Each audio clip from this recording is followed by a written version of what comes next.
This video is sponsored by Squarespace. From websites and online stores to marketing tools and analytics, build your online presence with Squarespace. Hey everyone, Ace of Clay here. Welcome back to my channel and welcome to another sculpting video. If you're new here, I'm a sculptor and every week I make a new sculpture. So be sure to hit that like button and subscribe so that you don't miss any future videos. Today I'll be sculpting a pumpkin reaper.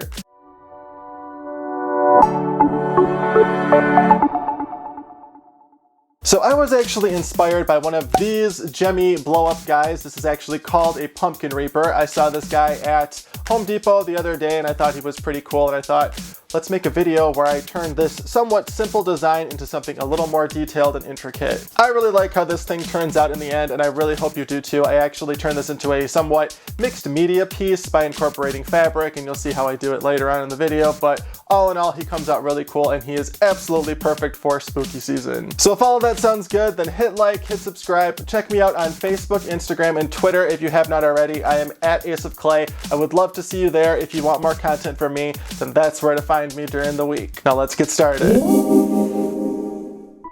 Alright, for the first step I drilled a hole the size of my aluminum wire into this wooden plaque, and I'm going to start shaping out the armature. This guy's not going to have legs, he's not going to have a normal robe, he's going to sort of have a tail, kind of like a ghost. So we're going ahead and shaping that out from my aluminum wire, and then attaching the arms with another separate piece of wire. And as always, all of the materials and tools that I use in this video are listed in the description box below, along with my affiliate links if you want to purchase anything. And now that we've got our wire situation figured out, we're going to go ahead and bulk this out with some Super Sculpey Ultralight.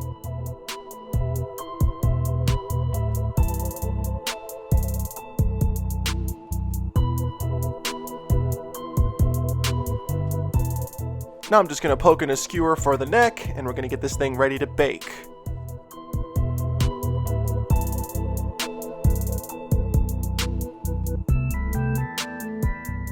And once it's baked and completely cooled down, our ultralight is nice and hardened, and it's time to start covering this entire thing in our final layer of clay. For this project, I'm using Super Sculpey Original. And to get these nice even sheets of clay, I rolled it through my pasta maker on the thickest setting.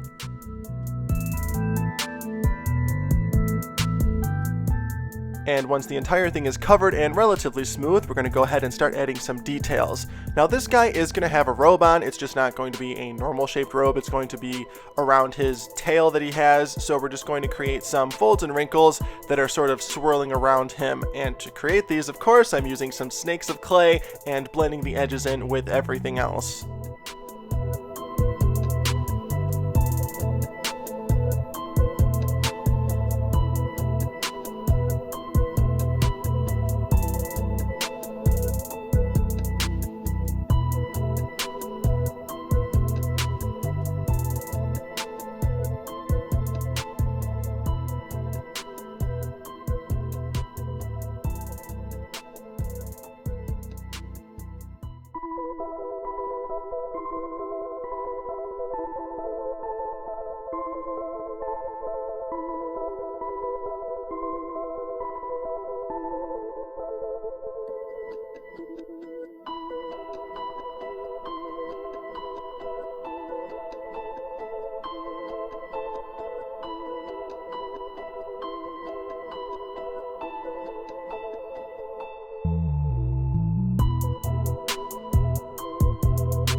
Now that I'm satisfied with how that looks, we're going to brush the entire thing with clay softener to remove fingerprints and get this thing ready for another bake. And once it's baked and completely cooled down, it's time to start working on the arms. And as you can see, I baked the body just so it is nice and hardened and I don't have to worry about smashing it as I create the arms and other details. So we're just going ahead and adding some snakes of clay to the upper arm here, and then we're going to start working on the sleeves. I'm not going to give this guy obnoxiously long sleeves. We're just going to keep them average length for now, and then later on when I go in with my fabric, it won't really matter how long these are. We're going to embellish everything in that step.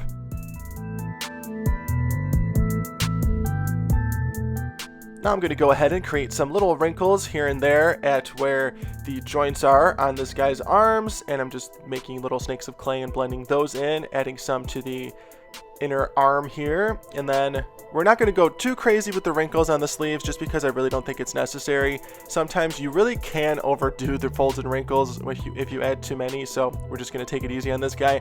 Now I'm using the pointed end of my bamboo skewer, and I'm sort of creating light wrinkles here and there by rolling it on the surface.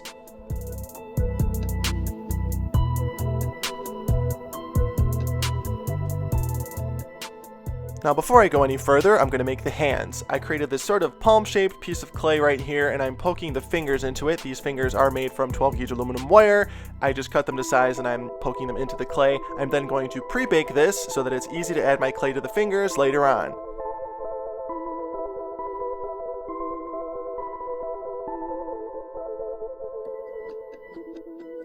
Alright, the hands are ready to bake. Now it's time to start his pumpkin head. And as you can see, I'm covering a piece of aluminum foil in clay.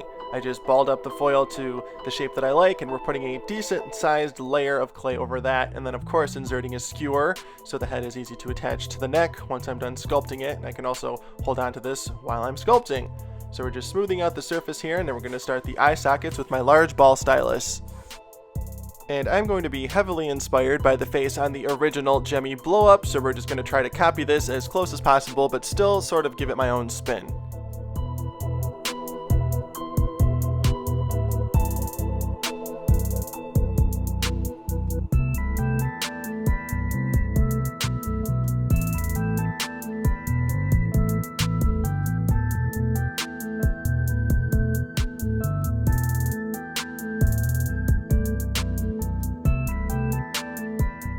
And once we're done with the eyes, we're going to go ahead and bring out the brow bone a little bit, give him a nice angry grin.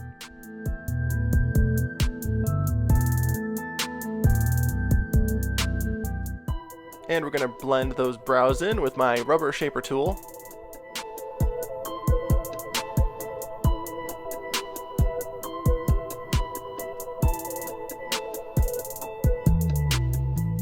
And then going with my spoon tool to blend everything else in.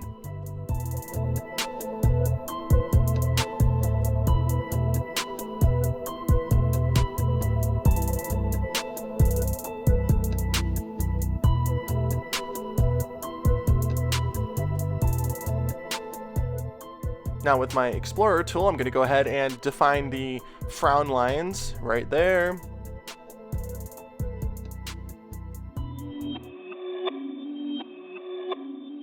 And using my Excel pin tool, I'm going to go ahead and figure out how I want the mouth to be shaped. Again, I want this to look pretty similar to the original, so we're just going to sort of follow that as a guide. Now I'm just pressing it in further with my Explorer tool, and then we're going to continue shaping things out with my spoon tool.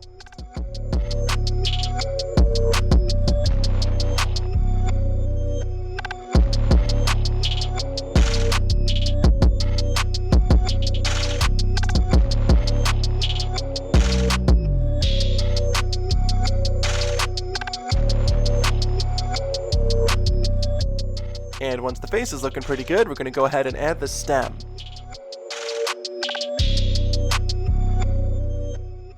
Now we're going to finish off the details with my wedge rubber shaper tool.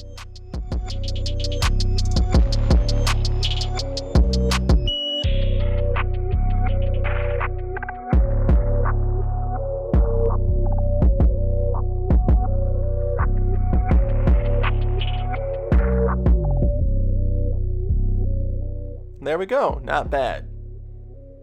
Now we're going to go ahead and finish off the hands once those are baked and completely cooled down. Just going to stick them on really quick, see if they fit right. So far so good. Now we're going to bend the fingers into their final position and then start covering them in clay. For the fingers, I just roll out snakes of clay that taper, and we just sort of push them onto the armature wire like so. And in the end, I want these to look like tree bark, like they are part of maybe the pumpkin's vine or something like that, so they're going to be very organic and natural looking.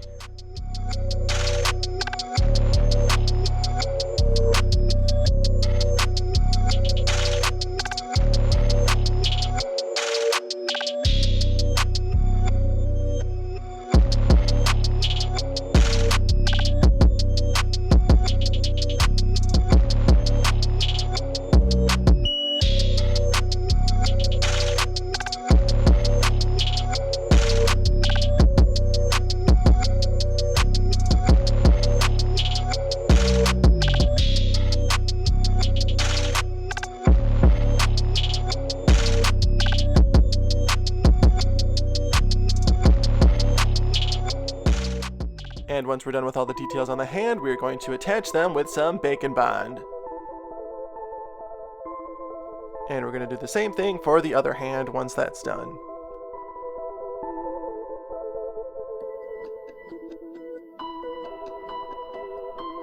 Now it's time to attach the head, the same way as the hands. We're just going to add some bacon bond and stick it on the skewer. Now we're going to go ahead and get this guy into his final position. I want the arms to be a little closer together. I like the way they look better like that. And we're just going to go ahead and touch up some things, brush him with clay softener to remove fingerprints, and get him ready for his final bake. And once he's baked and completely cooled down, he didn't break in the oven, and that's awesome. We're going to go ahead and start painting him. All of the paints that I use in this video are Folk Art brand matte acrylics. We're going to start with his clothing, and we're going in with this dark purple color that I created by mixing pure black, red violet, and brown. After a couple coats of that, we're going to go in with a black wash, which is just watered down black paint, into all of the nooks and crannies and in between the folds on his robe. Then we're going to lighten the purple color a little bit and dry brush it onto the surface so that we hit all of the raised areas on this guy and give him a little bit more dimension. And now let's paint those hands dark brown, and then we're also going to dry brush some lighter brown on the surface of these to bring out those details as well.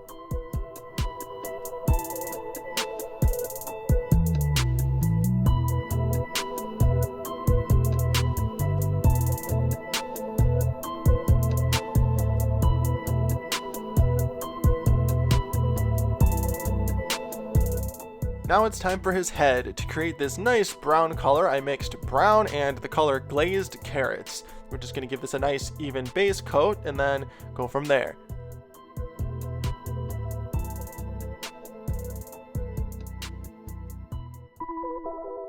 Once our brown base coat is completely dry, we're going to go in with a dark purple wash, and we're going to go into the eye sockets and all of the deep lines in his face, like his mouth, and then those pumpkin lines that he's got.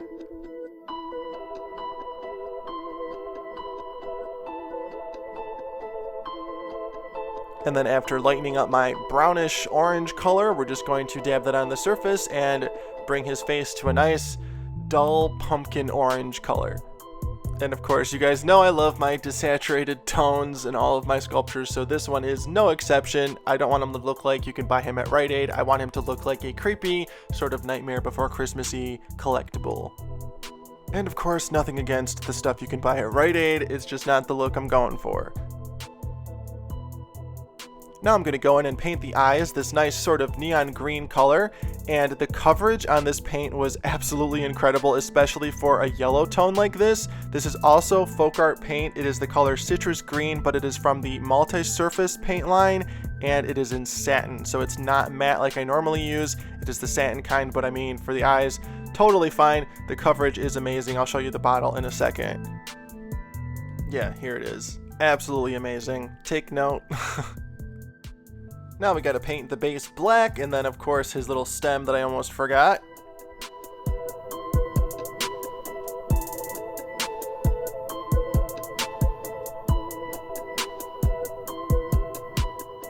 And his paint job's done. We're gonna let him dry, and now it's time to start adding the fabric. This is cheesecloth that I dyed black with black fabric dye, that RIT stuff. It came out more purple than black because it's only one time through. Totally fine, it matches the color of this guy perfectly, so I'm just going to start cutting this into thin strips and then make, a few of them, set them aside, and then we'll go from there.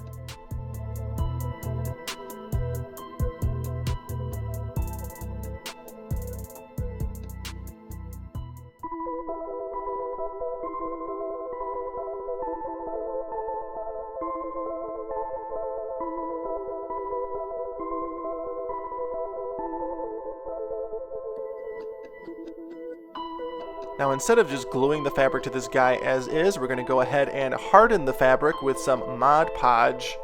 This is Mod Podge Hard Coat. We're going to go ahead and open this, stir it up a little bit, don't overshake it, add it to our disposable cup, and then mix in a little bit of water. And then we are going to dip our strips of fabric into this, and then place them on our sculpture. I really like the look that this created for the fabric instead of just sticking it on dry. It looked so much better. I had way more control with it, and it dried rock solid. Like, this stuff is not going anywhere. It is completely glued to the sculpture, and it looks great, and I have way more control, and like I said, so much better than just leaving it dry.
And once the last piece has been attached, we're going to go ahead and let this thing dry for 24 hours.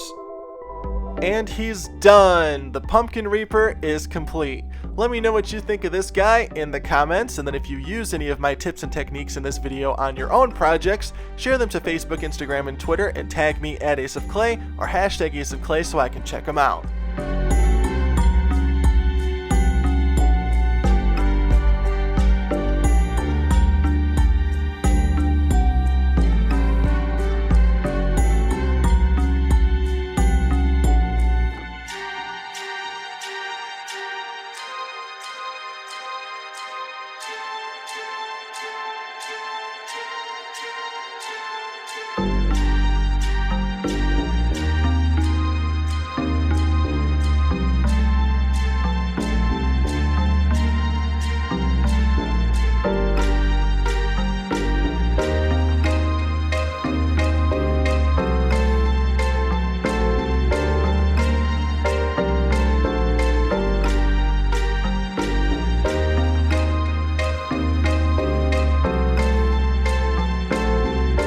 And that's a wrap. I really hope you like how the Pumpkin Reaper turned out.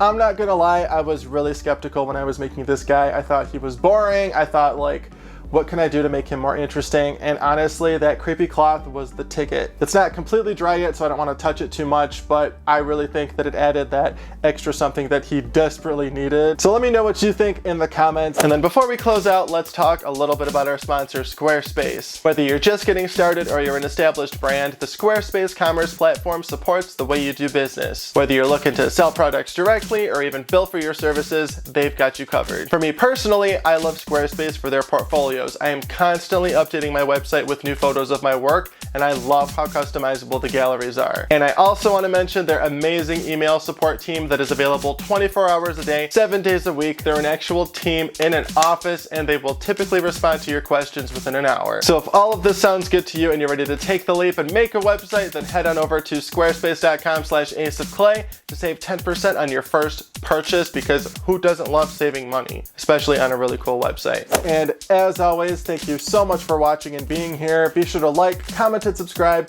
and then follow me on Instagram, Facebook, and Twitter at Ace of Clay, and I will see you in the next video. Thanks for watching.